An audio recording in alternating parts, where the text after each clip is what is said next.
September 23rd, 1883, morning. I pulled that mountain lion from Bitterroot Creek.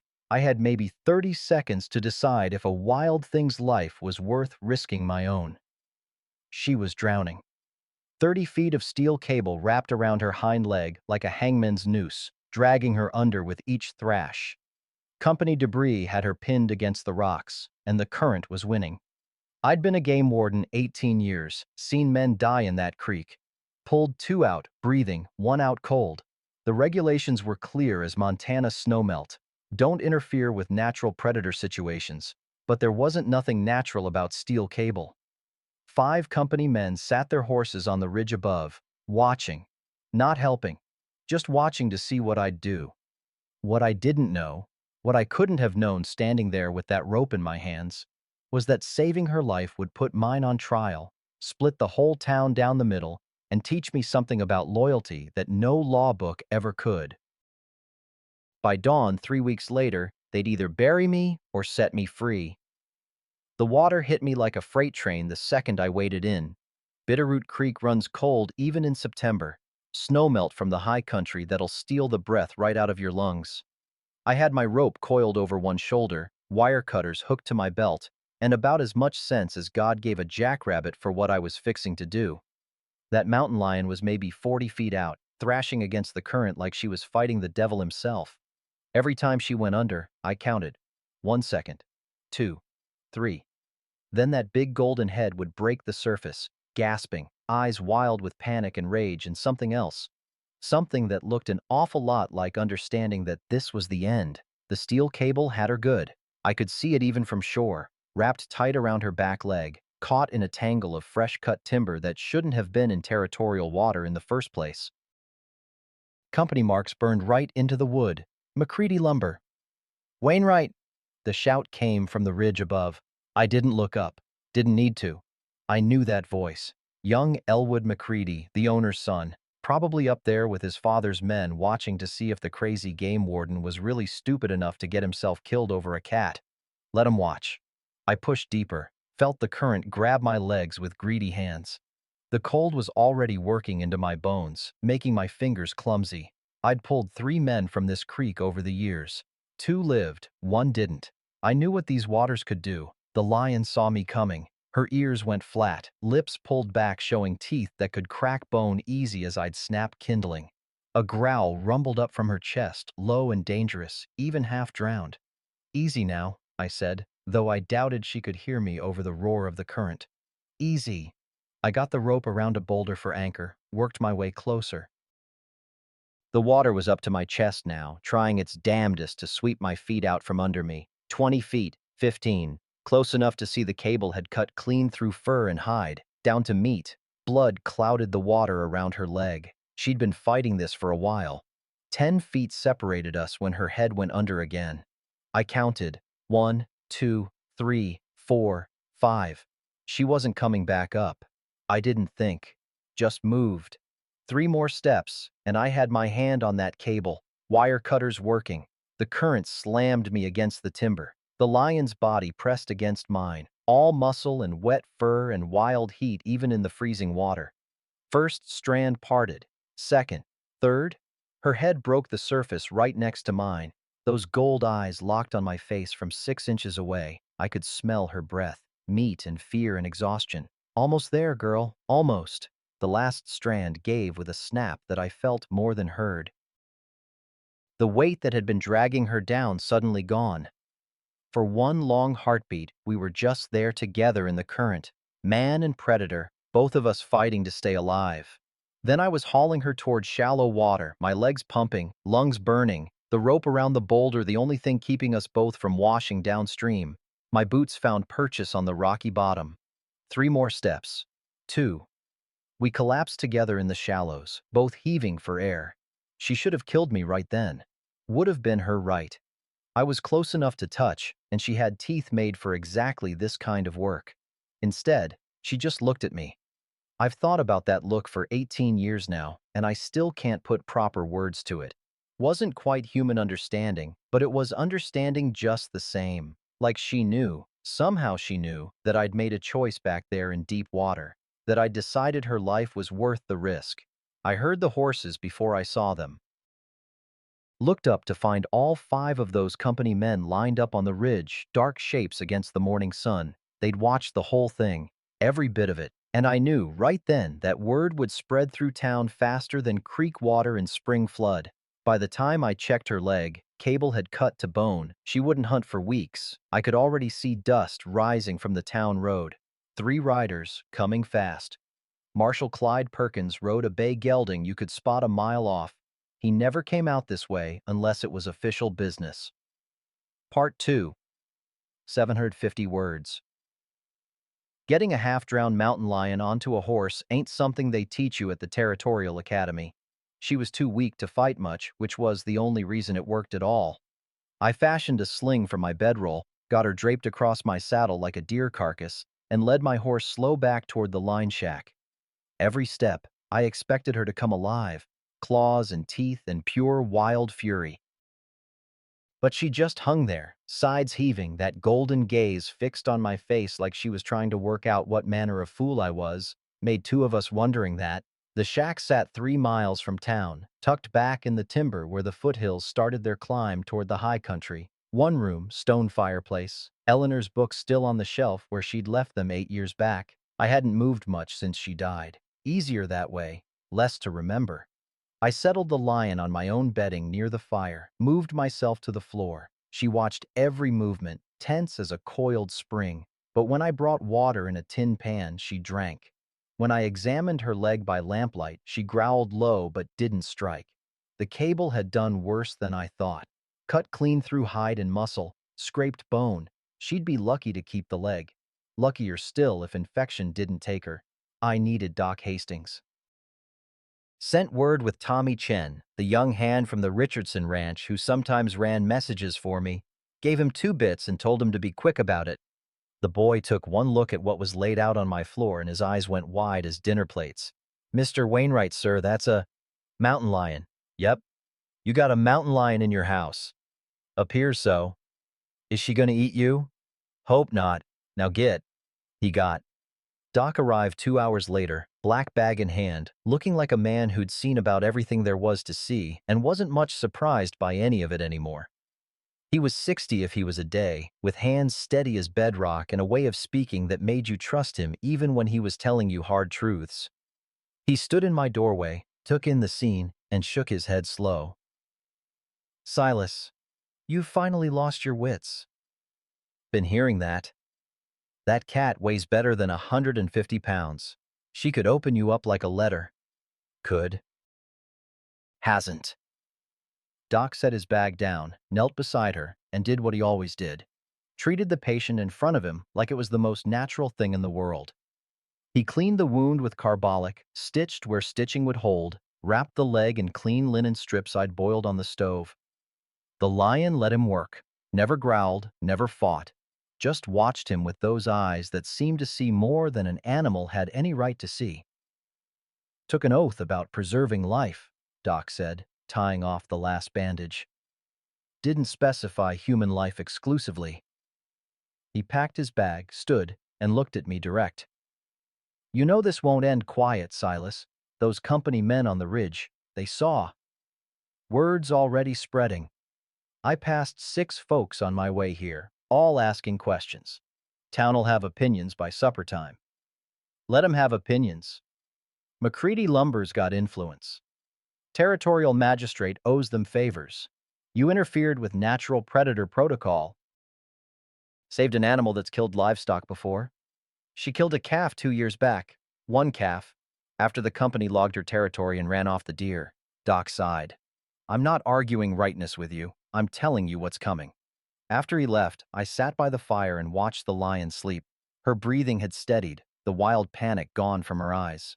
I picked up one of Eleanor's books, Whitman, poetry I didn't fully understand but liked the sound of, and read aloud. "I celebrate myself and sing myself." The lion's ear twitched toward my voice. "And what I assume you shall assume." Don't know why I did it. Doc had mentioned once that talking helps animals heal. Maybe it helps people too. Outside, I heard them before I saw them. Horses. Multiple riders moving through timber, making no effort to be quiet. The lion heard them too. pulled herself up on 3 legs, defensive, that growl building again in her chest. I went to the window, pulled back the flour sack curtain. 15 men, maybe more, some mounted, some on foot, and torches. Even in daylight, they'd brought torches. Jenkins, the company foreman, sat his horse at the front of the group, and the look on his face said this wasn't a social call.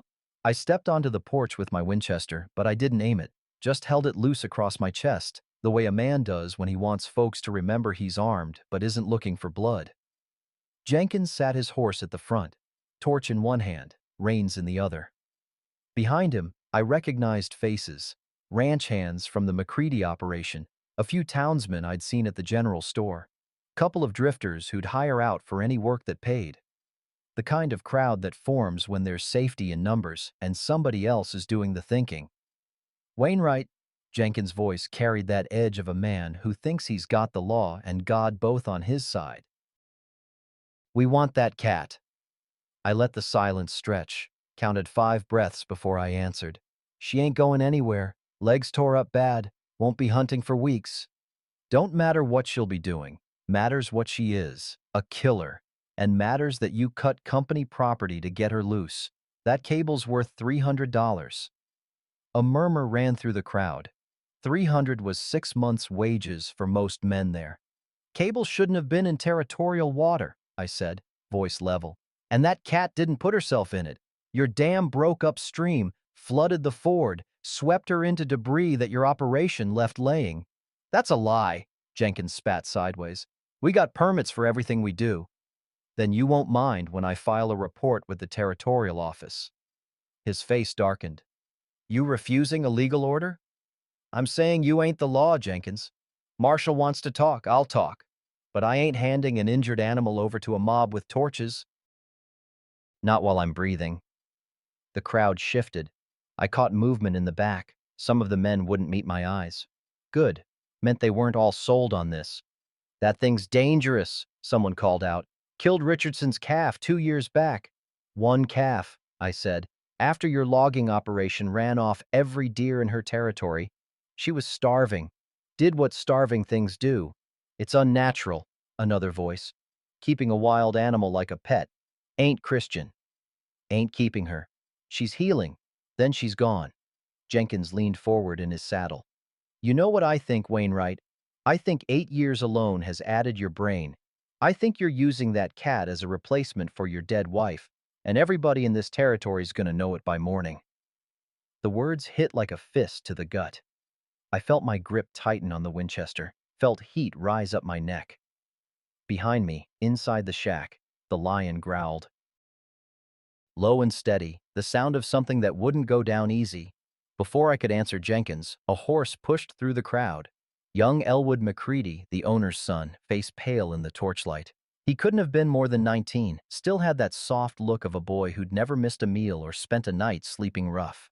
Mr. Wainwright, his voice cracked slightly. May I approach? I nodded, suspicious. He dismounted, walked forward slow, hands visible. When he got close enough that the crowd couldn't hear clear, he spoke low and quick. Sir, I was on that ridge this morning. I saw what you did. Saw you risk your life for something that couldn't thank you, couldn't pay you, couldn't do nothing but maybe kill you. He paused. That cable. I know where it came from. And I know it shouldn't have been there. Our eyes met. His held something I hadn't expected. Shame, maybe, or guilt. He turned back to the crowd, raised his voice. I'm going home. Rest of you should too. Man's got a right to tend injured animals on his own property. Company's got no legal claim here. Your daddy ain't gonna like hearing that, Jenkins said. My daddy can tell me himself. Elwood swung back onto his horse, looked at me one more time, then rode off into the dark. The crowd wavered. A few men peeled off, following the boss's son, then a few more. Within 5 minutes, only Jenkins and 3 others remained. This ain't over, Wainwright, Jenkins said, but the fire had gone out of it. Magistrate's gonna hear about this. You interfered with company property, violated wildlife protocol. There'll be consequences. They left, but slow, making a show of it. I watched until their torches disappeared through the timber, then went inside. My hands were shaking, from cold or fear or anger, I couldn't say which. The lion had pulled herself to her feet, balanced on three legs, watching the door like she expected it to burst open any second. "Easy now," I said. "We're all right. For tonight, anyway." I sat down by the fire, couldn't stop the shaking. Eleanor's voice came back to me, clear as creek water. "Silas, the right thing costs, but the cost becomes the story." Outside, dawn was still hours off, but I could already hear it coming. The sound of a single horse moving fast through the pre-dawn gray. Marshal Clyde Perkins arrived just as the sun broke the horizon. He had papers in his saddlebag. I could see the territorial seal from 20 feet off. He sat his horse for a long moment, looking at my shack like it was the hardest thing he'd ever had to see. Finally, he dismounted, tied his reins, walked slow to my porch. "Silas," he said, and his voice carried the weight of 30 years' friendship. "I got an order for confiscation and destruction of one mountain lion signed by Territorial Magistrate Morrison himself. You got 30 minutes to say your goodbyes." Clyde Perkins and I went back to Shiloh. We'd both been scouts, him for the 5th Iowa, me for the 2nd Wisconsin. We'd pulled picket duty together on cold nights when the Rebs were so close you could hear them coughing. We'd shared hardtack and traded letters from home and made promises about the farms we'd buy when the fighting was done. 20 years later, he was the law and I was the problem. "Clyde," I said, not moving from the doorway, "you know this ain't right." "What I know don't matter, Silas. What's legal does." He pulled the papers from his saddlebag, unfolded them slow. "Magistrate Morrison signed this yesterday evening. McCready Lumber filed formal complaint, destruction of property, reckless endangerment, violation of wildlife protocol. It's all here, official seal and everything." "Let me see it." He handed the papers up. I read them standing there on my porch, the morning sun warming my back, the lion inside making those soft sounds that meant she was in pain. The legal language was thick as molasses, but the meaning was clear enough. Confiscate the animal, destroy it immediately, charge the warden with criminal obstruction if he refuses.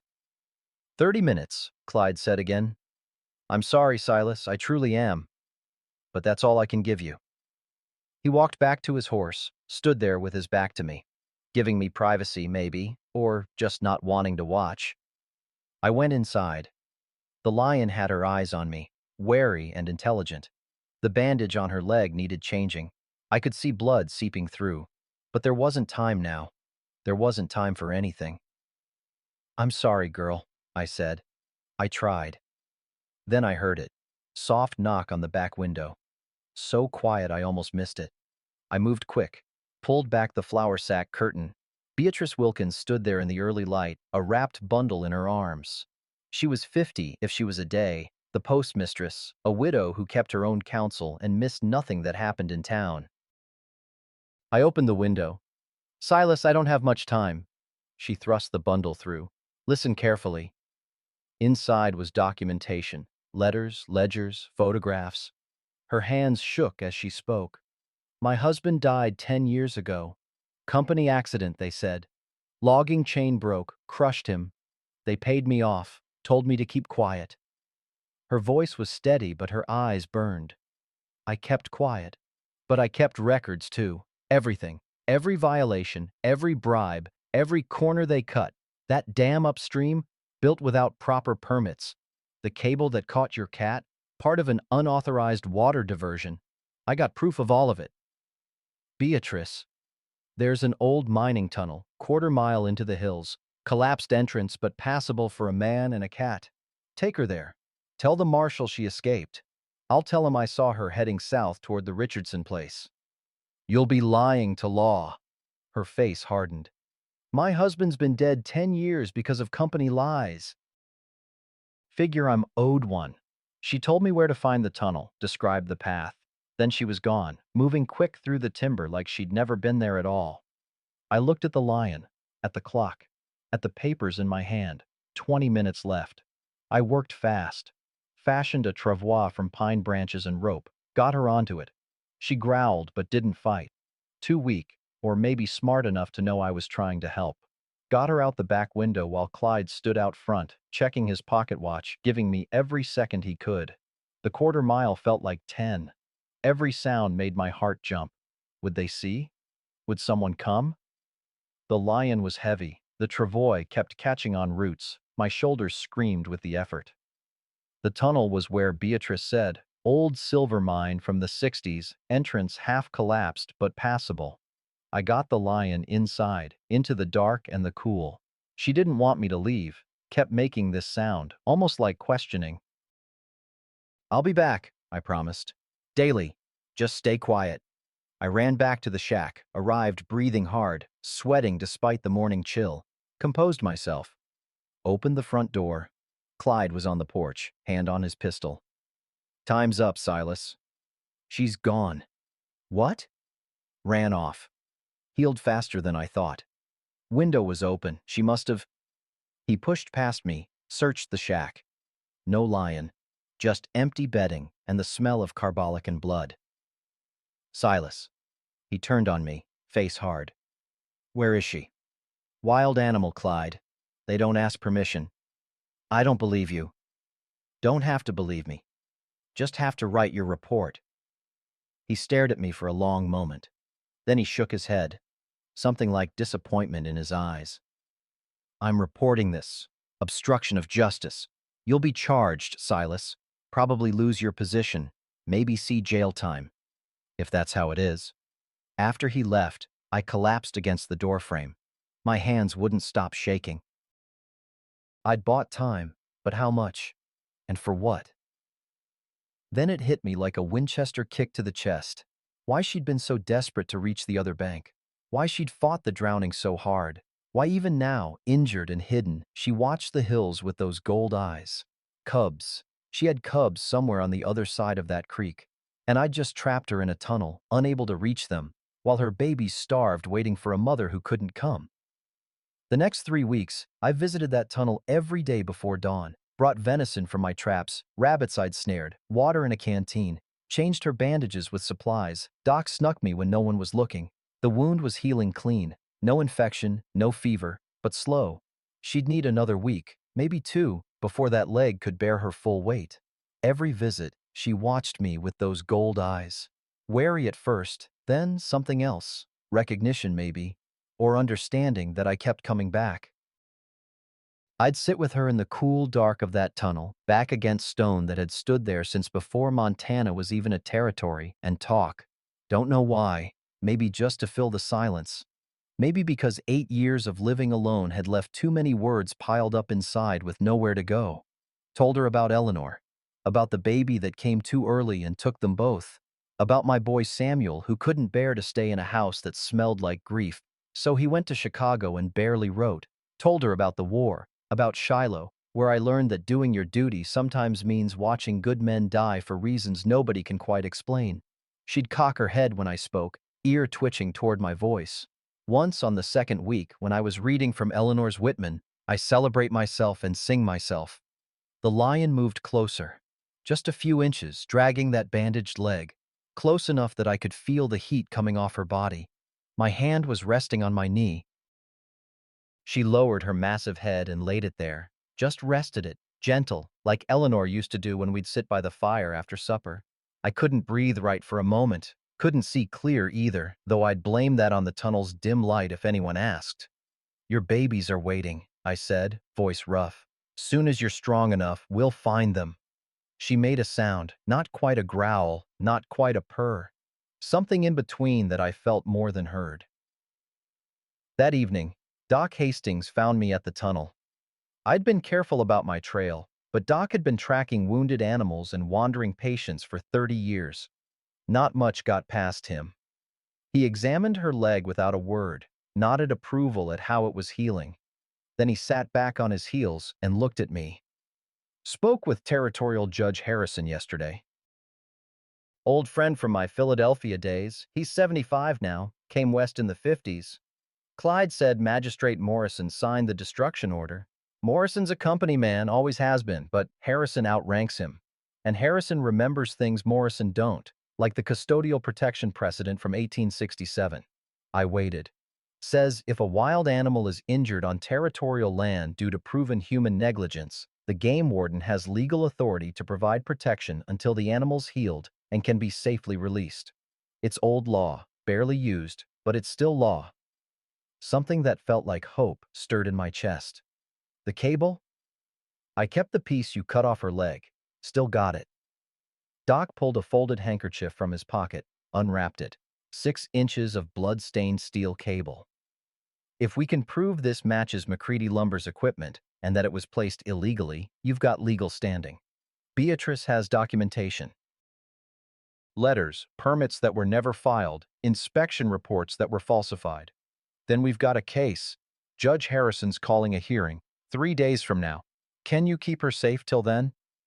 Rather die trying than live knowing I didn't? Doc stood, dusted off his knees. One more thing. My grandfather, full-blood Scots, stubborn as a mule, got lost in the Alleghenies when he was 8 years old. 3 days, no food. Mountain lion brought him a rabbit. Just left it there and walked away. That's how he survived till his pa found him. He looked at the lion, then back at me. We don't know everything about this country, Silas. Maybe it knows things about us that we've forgotten. After he left, I sat with her until full dark. Her breathing was steady now, the panic gone from her eyes. She was healing. Outside, a storm was building.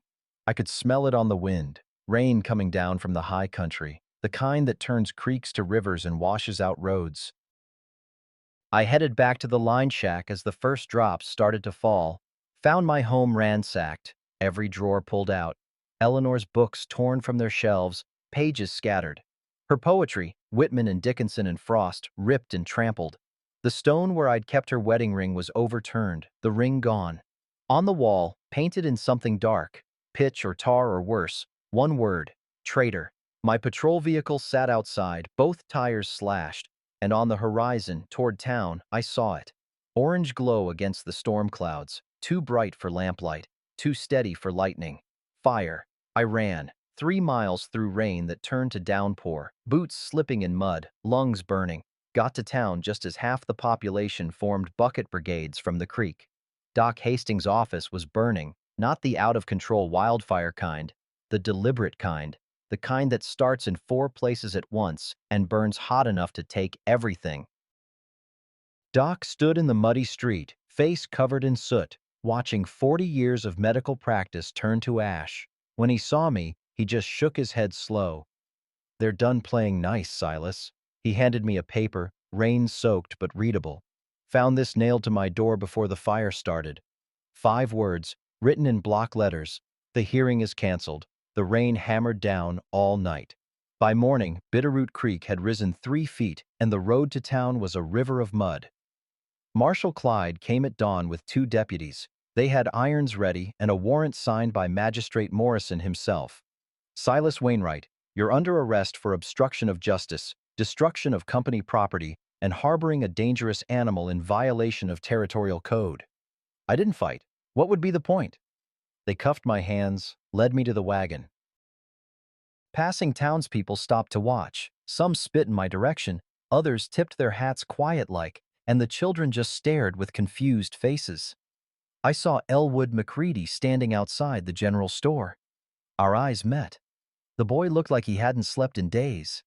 The jail cell was 8 by 10, stone walls that sweated moisture, one small window too high to see anything but sky. They took my belt, my pocket watch, Eleanor's father's watch that I'd carried since Shiloh, and locked me in. All I could think about was Sierra, alone in that tunnel, her cubs starving somewhere in the high country. If I was convicted, she'd die there, slow, waiting for me to come back. I'd failed her, failed Eleanor's memory, failed my own damn self. Night came. I sat on the wooden bunk and tried to pray, but the words wouldn't come. Hadn't come in 8 years, not since I'd stood over Eleanor's grave and asked God why he'd take both of them when one would have been pain enough. Footsteps echoed in the corridor. Too light for the marshal, too sure for a drunk being thrown in overnight. A shadow filled the doorway. Elderly man, native, Salish by the way he carried himself, Weathered face, gray braids, eyes that had seen more Montana Territory history than any white man's books would ever tell. "I am Thomas Runs the River," he said, voice formal and careful with the English words. "Grandson of Chief Three Bears. I know where your cat is." I stood up fast, moved to the bars. "Been watching," he continued. "From the high country. Old ways teach us to observe before we act. I have seen much these past weeks. Her cubs are alive, hidden in a den 1 mile from your tunnel. I have been leaving food. Rabbits, mostly. Sometimes grouse. The mother lion cannot reach them with her hurt leg, but I can." My throat went tight. "Why? Why would you help?" Thomas was quiet for a moment. Then, "My people remember when white men came and took our children. Sent them to schools far away, separated mothers from babies, said it was for their own good, said it was law." His eyes held mine. "Some white men fought against that. Not many. Most just watched, but some fought." He reached through the bars, placed something in my hand. Piece of dried venison. "You fight now. You stand against bad men who break the creek, who trap the mother, who would kill her for money. This is the old way, to protect what cannot protect itself. My grandfather would have called you friend." "Thomas, I'm going to trial tomorrow. They'll likely convict me. Then Sierra dies, and those cubs starve, and then I will keep feeding the cubs, and I will watch over the mother lion. And when you are free, because you will be free, this I know, you will finish what you started." "How can you know that?" He smiled, just slightly. "Because the story is not finished yet. And stories this big, they do not end with good men in cages." He turned to leave, then stopped. "One more thing. The young McCready son. He came to me yesterday, in the hills. He was crying.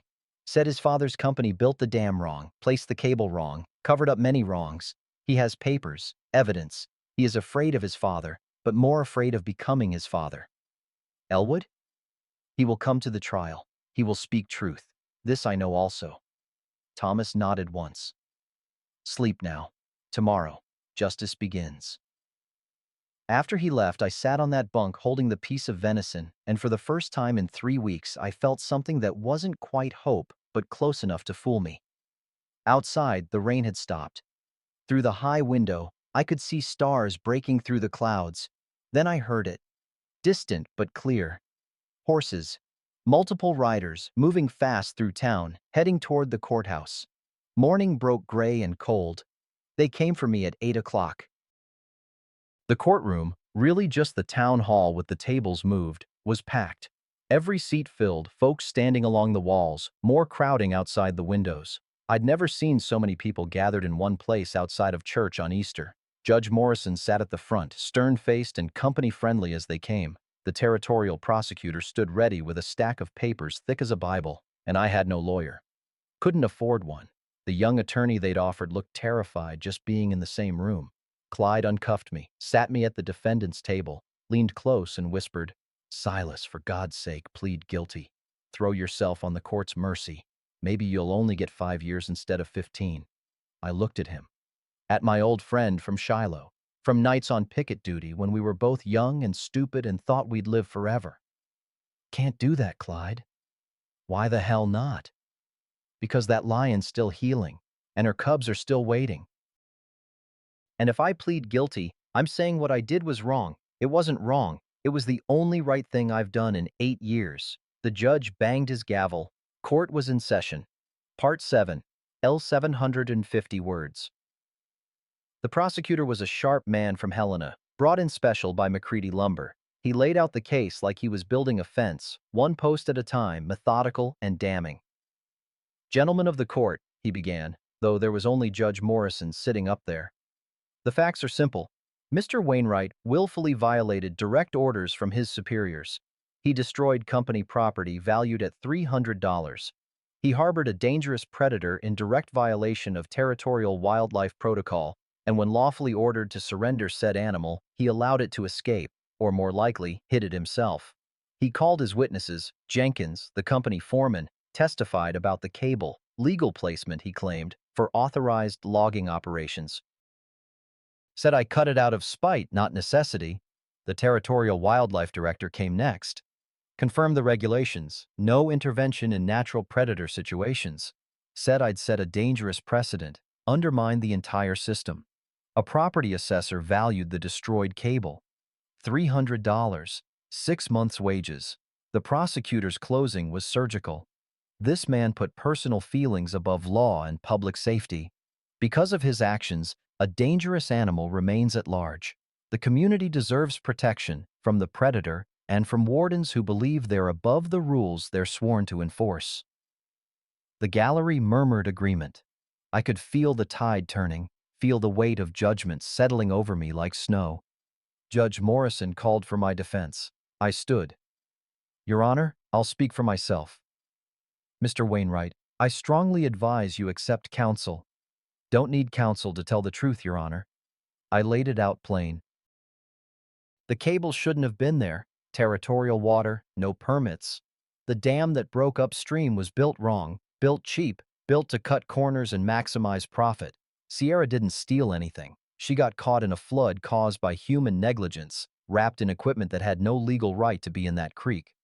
I pulled men from that water before, I said. 2 lived, 1 didn't. When I saw her drowning, I didn't see a predator or property or protocol. I saw a living thing fighting to survive, and I made a choice. A choice that violated your oath, Morrison said. A choice that honored it, Your Honor. My oath says I protect the territory's wildlife. Sometimes that means keeping hunters in check. Sometimes it means keeping companies in check. And sometimes, I paused, meeting his eyes. Sometimes it means protecting an animal from drowning in debris that shouldn't have been there in the first place. Morrison leaned back. Noble words, Mr. Wainwright. But the law is clear. You violated protocol. You destroyed property. You obstructed justice. The court finds you. The door at the back of the courtroom opened. Everyone turned. Doc Hastings entered, holding something wrapped in cloth. Behind him came Beatrice Wilkins, carrying a leather document case. And behind them both, Elwood McCready. The boy's face was pale but determined. He walked straight up to the judge's bench. Your Honor, I'm Elwood James McCready. My father owns McCready Lumber, and I need to testify. Morrison's face darkened. Young man, this court is in session. You can't just… That cable that trapped the mountain lion? Elwood's voice shook but held. It was placed illegally. I have documentation. Letters from my father ordering it installed without permits. Engineering reports he ignored. The dam upstream, built wrong on purpose to save money. My father knew it would fail. I have his correspondence proving it. He set papers on the bench. His hands trembled. These men behind me. He gestured to 5 rough-looking workers who'd entered with him. They quit the company yesterday. They're willing to testify to everything. Illegal logging, falsified inspections, bribes paid to territorial officials. The courtroom erupted. Morrison banged his gavel, but the noise continued. Company men tried to push toward the doors, but the crowd blocked them. Your Honor, the prosecutor was on his feet. This is highly irregular. Irregular? Doc Hastings stepped forward, unwrapped the cloth. 6 inches of blood-stained steel cable. This matches McCready equipment exactly. I can prove it. And if that cable was placed illegally, then Mr. Wainwright didn't destroy property. He performed a rescue on territorial land, which is not only his right but his duty. Beatrice opened her document case. I have 10 years of violations documented. My husband died because of company negligence. They covered it up. Paid me to stay quiet, but I kept every letter, every falsified report, every bribe receipt. Her voice was steel. If this court wants to talk about breaking the law, let's talk about who's really been breaking it. Morrison looked like a man watching his whole world tilt sideways. This court is in recess. 1 hour. I need to review this evidence. They led me back to the holding cell. Clyde walked beside me, silent. You believe me now? I asked. Believed you the whole time, Silas. Just didn't think it mattered. Sometimes it doesn't, when the powerful make the rules. And now? Now? He almost smiled. Now that McCready boy just set fire to his father's empire. And sometimes, just sometimes, that's enough to change things. The hours stretched like years. Through the small window, I could hear voices rising and falling, arguments, shouting, Morrison's gavel banging repeatedly. Finally, they brought me back. The courtroom was different now. The company men were gone. In their place, townspeople I'd known for years. And at the back, standing quiet and dignified, Thomas runs the river with 50 Salish people behind him. Morrison cleared his throat, looked older than he had an hour ago. After reviewing the evidence presented, and in light of testimony from multiple witnesses regarding company malfeasance, this court finds that the confiscation order was obtained under false pretenses. Furthermore, under the custodial protection precedent of 1867, which I'll admit I'd forgotten existed, Mr. Wainwright acted within his legal authority. He paused. The courtroom held its breath. All charges are dismissed. Mr. Wainwright, you're free to go. And Mr. Wainwright? Morrison met my eyes. That lion of yours, when she's healed, you make sure she gets back to her cubs. That's not a request. That's an order. The courtroom exploded in noise, some cheering, some cursing, all of it chaos. I stood there, barely believing it. And free? I was free. Clyde removed the irons, handed me my pocket watch. Go on, Silas, before they change their minds. I walked out of that courthouse into afternoon sun that felt like the first warm day of spring. People reached to shake my hand, pat my shoulder. Doc grinned wide. Beatrice nodded once, satisfied. Elwood stood apart from the crowd. When I approached, he couldn't meet my eyes. Sir, I'm sorry for waiting so long, for being afraid. My mother, she died 3 years back, made me promise to do right when it mattered. I should have come forward sooner. You came forward when it counted, I said. That's what matters. I borrowed Doc's horse and rode straight for that tunnel. 3 weeks she'd been there. 3 weeks separated from her cubs while I'd been locked up, unable to help. The sun was setting when I reached the entrance. I called for her. Nothing. Fear gripped me. Had she died? Given up. I entered the tunnel, torch in hand. Empty. The bedding was there, blood stains from her bandages, but no Sierra. I followed tracks outside. They led uphill, toward the high country. She was strong enough to leave. But had she abandoned me? Headed south, away from everything? I followed in fading light, mile into the wilderness. Heard sounds, soft chittering. Cubs. I rounded a boulder and found them. Sierra in her den with 2 small lions, 8 weeks old, nursing like they'd never been apart. Food scattered nearby, rabbit bones, grouse feathers. Thomas had kept his word. Sierra looked up, saw me. For a long moment, we just regarded each other across 10 feet of mountain air. Then she stood, left her cubs, walked toward me. Every instinct screamed run, but I held ground. She approached within 6 feet, sat, looked at me with those gold eyes. Then slowly, deliberately, she bowed her head. The same gesture I'd seen from old pack leaders. Acknowledgement, respect. I felt tears on my face and didn't care. You're welcome, girl. Sierra returned to her cubs, picked one up by the scruff, carried it toward me, laid it at my feet, went back, got the second, ancient gesture. Trust beyond measure. I knelt, trembling, touched each cub gently. They nuzzled my hands, fearless. Sierra watched, calm. She'd claimed me as pack, as family. After several minutes, she gathered them back, led them deeper into the den. I sat outside on a boulder, overwhelmed by something I couldn't name. Thomas appeared from the shadows. She knows you are good man. Don't deserve this. None of us deserve the gifts we receive. We just honor them. He paused. Your town is changing, Silas Wainwright. The young McCready broke his father's power. Others will follow. Sometimes, one voice is enough. I rode back to town as dusk settled, expected quiet streets, people gone home after the trial's drama. Instead, I found my line shack, cleaned, the vandalism scrubbed away. Eleanor's books carefully gathered and stacked, her wedding ring sitting on the table where I could see it. Samuel stood by the door, my son, 26 years old now.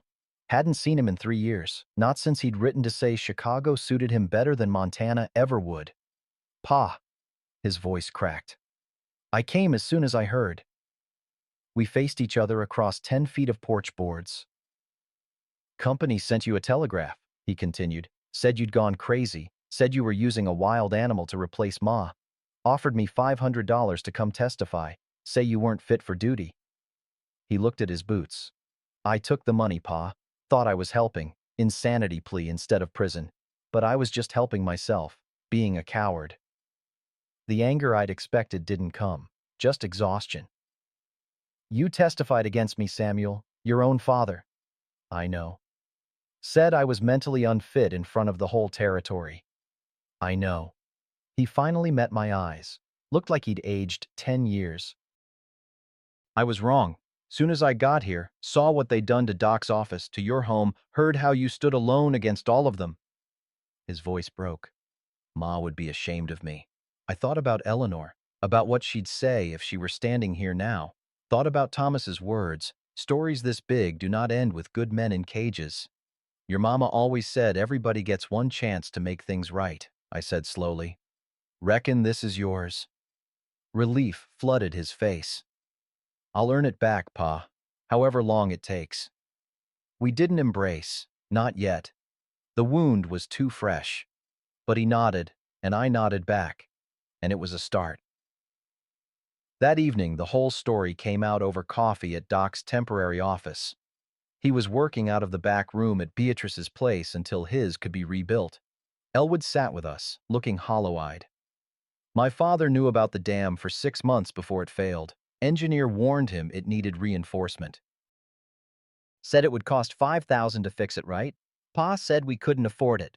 Said it would probably hold another year. But it didn't, Doc said quietly. Broke during spring melt, flooded the creek, swept away the ford, trapped anything in its path. Elwood stared at his hands. When I saw you pull that cat out, Mr. Wainwright, I knew it was our fault. Knew my father would cover it up like he covered up everything else. And I knew I had a choice. Be like him or be different. Your mother would be proud, I said. His eyes went wet. She made me promise, before the fever took her.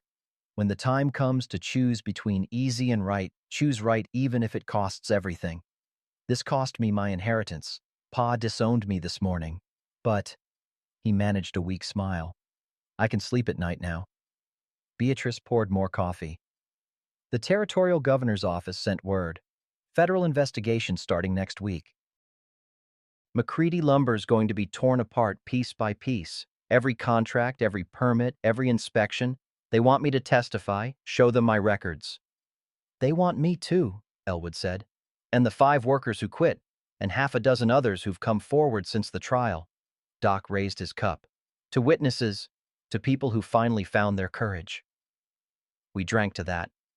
Later, walking back through town, I passed the church. Reverend Miller was on the steps, sweeping. Silas, he nodded. Heard about the trial. Heard about that lion, too. Some folks saying it's unnatural, what happened between you two. Saying animals don't have gratitude or understanding. What do you say, Reverend? He leaned on his broom, considering.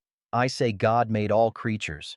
And if he saw fit to give that lion enough sense to know when she's been saved, who am I to call it unnatural? He smiled. Besides, Noah had his ark. You got your mountain cat? Seems like a long tradition of men protecting what needs protecting. 3 days later, I led Sierra back to the high country at dawn. Her leg was healed enough, still favored it some, but she could hunt now, could protect her cubs. We climbed through timber and meadow to where the air got thin and the peaks turned white. Found the den where Thomas had been leaving food. Go on now, I said. Your babies need you. She stopped at the den entrance, looked back at me one last time, then she disappeared inside. I waited, just to be sure. Heard the cubs chittering with joy. Heard her answering rumble. Heard the sound of a family reunited. Started back down the mountain as the sun broke the horizon. 3 days after that, I found a deer haunch on my porch, fresh killed, still warm, claw marks I recognized. First time she'd been strong enough to hunt, and she'd chosen to share her kill.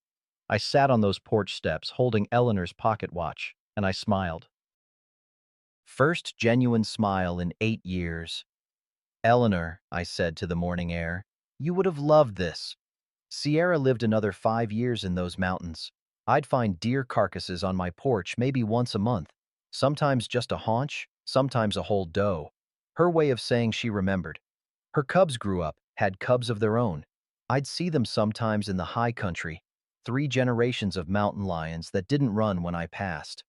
They'd just watch, calm like, the way family watches family. The federal investigation shut down McCready Lumber in '87. Seized assets, criminal charges, the whole works. McCready Sr. died in prison 2 years later. Heart gave out, they said, but I figured it was shame that killed him. Elwood used what money his mother had left him to start a small mill operation. Legal permits, proper engineering, fair wages. Hired most of the men who'd testified against his father. Last I heard, he married a schoolteacher from Helena and named his first boy Thomas, after the old Salish man who'd fed Sierra's cubs.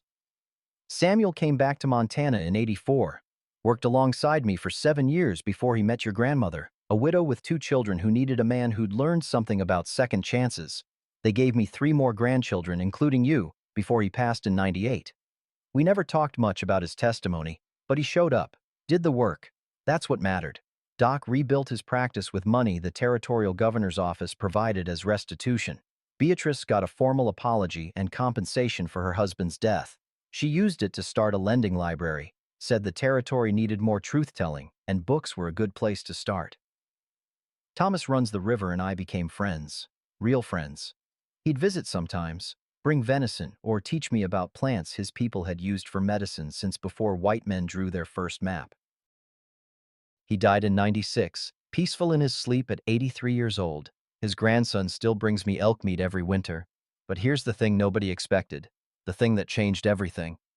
A year after the trial, Judge Morrison resigned, said he couldn't look at himself in the mirror anymore, knowing he'd signed that destruction order without questioning where it came from.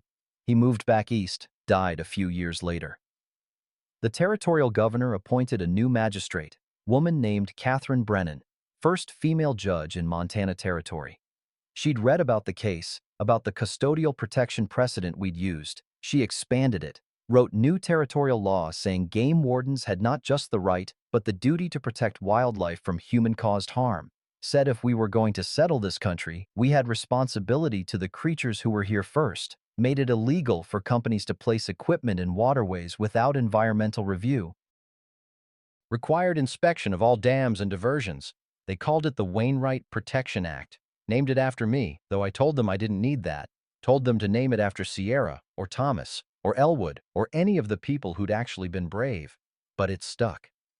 By 1900, 6 other territories had adopted similar laws.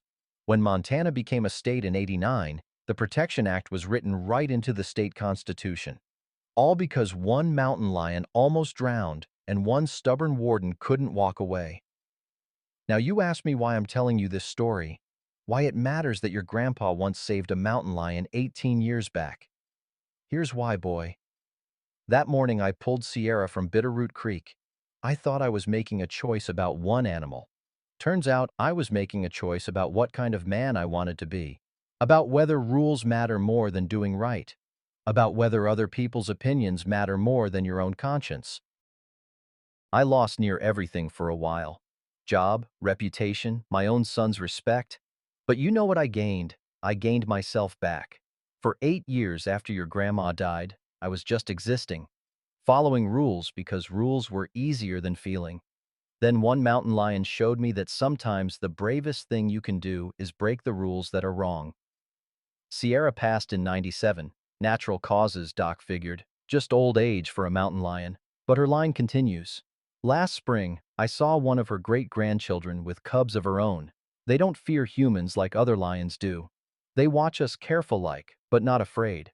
Like they remember something passed down through generations. Thomas used to say, wild things remember kindness longer than we think. Maybe people should try to remember that way too. Here's what I want you to understand. Life's going to give you moments where you have to choose between what's easy and what's right. Between following rules and following your heart. Between keeping safe and keeping faith with something that can't speak for itself. When those moments come, and they will come, I want you to remember Sierra. Remember that dignity isn't just for humans. That family is who you protect, not just who you're born to. That justice can be silent as snowfall, but it never forgets. Your grandma Eleanor told me before she died, "Don't just survive, Silas, live." Took me 8 years and one drowning mountain lion to understand what she meant. Now you getting hungry? Your mama's probably got supper ready. But first, hand me that pocket watch there. The one that was your great-grandma's papa's.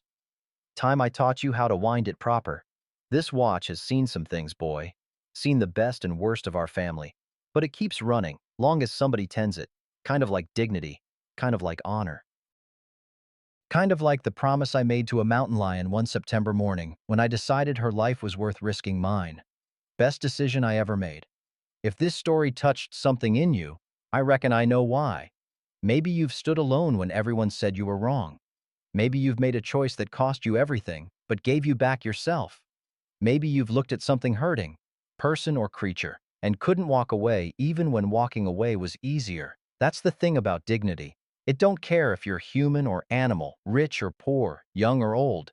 Dignity just is, and protecting it, even when it costs you, that's what separates living from just surviving. I'm 88 years old now. Buried my son 5 years back. Buried most of my friends. Doc Hastings went in '03. Beatrice followed in '05. Clyde Perkins made it to '08 before his heart gave out. Even young Elwood's gone now. Timber accident last year, though he lived long enough to see his grandchildren. But Sierra's line continues. Her great-great-grandchildren still hunt these mountains, and the Wainwright Protection Act still stands, protecting wildlife from the kind of negligence that nearly killed her. One choice, one morning, one stubborn old warden who couldn't watch something drown. That's all it took to change things. So if you're facing your own Bitterroot Creek moment, if you're standing there with rope in hand wondering if doing right is worth the cost, I'm here to tell you it is. It always is. The rules that are wrong, they need breaking. The creatures that can't speak, they need defending. And the conscience that won't let you sleep unless you act. That's not weakness, friend. That's the best part of being human. I'd be honored to hear where you're listening from, whether you're my age or my grandson's, whether you've stood alone for something or you're working up the courage, whether you're in Montana or Maine or somewhere I've never heard of. Because these old tales, they're not just about remembering, they're about reminding us what's still possible, that one person can matter, that doing right still counts, that wild things and wild hearts both recognize courage when they see it. Until next time, may your conscience be clear, your courage be ready, and your dignity carry you through whatever floods come your way. This is the story of a ranger and a mountain lion. But really, it's the story of every time someone chose hard right over easy wrong. Maybe it's your story too.